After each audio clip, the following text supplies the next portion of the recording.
السلام علیکم ورحمۃ اللہ وبرکاتہ۔ لک الحمد یا اللہ ونصلی ونسلم علیک یا رسول اللہ، اما بعد فاعوذ باللہ من الشیطان الرجیم، بسم اللہ الرحمن الرحیم۔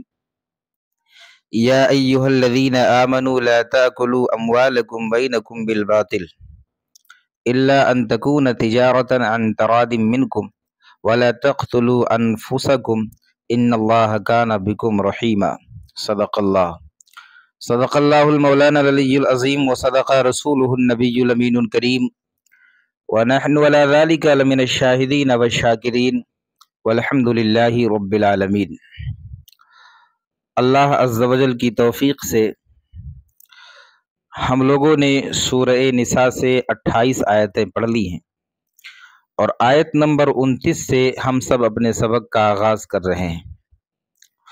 اللہ تبارک و تعالی آیت نمبر 29 میں ارشاد فرماتا ہے، آیت پاک کا ترجمہ ہے، اے ایمان والو، باطل طریقے سے آپس میں ایک دوسرے کے مال نہ کھاؤ، البتہ یہ ہو کہ تمہاری باہمی یعنی آپس میں رضامندی سے تجارت ہو، اور اپنی جانوں کو قتل نہ کرو، بے شک اللہ تم پر مہربان ہے۔ آیت پاک میں لا تاکلوا اموالکم بینکم بالباطل سے اللہ تبارک و تعالی فرما رہا ہے کہ باطل طریقے سے آپس میں ایک دوسرے کے مال نہ کھاؤ، یعنی نکاح کے ذریعے نفس میں تصرف کی وضاحت کے بعد اب مال میں تصرف کا شرعی طریقہ بتایا جا رہا ہے۔ ایک تو پہلے نکاح کی بات ہوئی تھی کہ نکاح کے معاملات اس طرح ہیں، مہر وغیرہ کی بات ہوئی، اب یہاں مال میں شرعی طریقہ کیا ہے، کسی کے مال کو آپ کھاتے ہیں تو کس طرح کھا سکتے ہیں۔ تو اللہ تبارک و تعالیٰ اس آیت میں باطل طریقے سے مراد وہ طریقہ ہے جس سے مال حاصل کرنا شریعت نے حرام کر دیا ہو، جیسے سود، رشوت، یہ تمام چیزیں، چوری، جوئے، اس طریقے سے اگر کوئی مال حاصل کرتا ہے تو یہ حرام ہے، جائز نہیں ہے۔ اس کے علاوہ بھی اپنا ہی مال کیوں نہ ہو، ایک تو یہ دوسرے کا مال ہوا، سود دوسرے کا مال ہے، رشوت یہ دوسرے کا مال ہے، چوری، ڈاکہ زنی یہ دوسرے کا مال ہے، یہ حرام ہے۔ اسی طرح خود اس کا ہی مال ہو، اسے حرام طریقے سے وہ استعمال نہ کرے۔ مثال کے طور پہ گناہ یا نافرمانی میں اسے خرچ نہ کرے، یہ چیز بھی اسی میں شامل ہے۔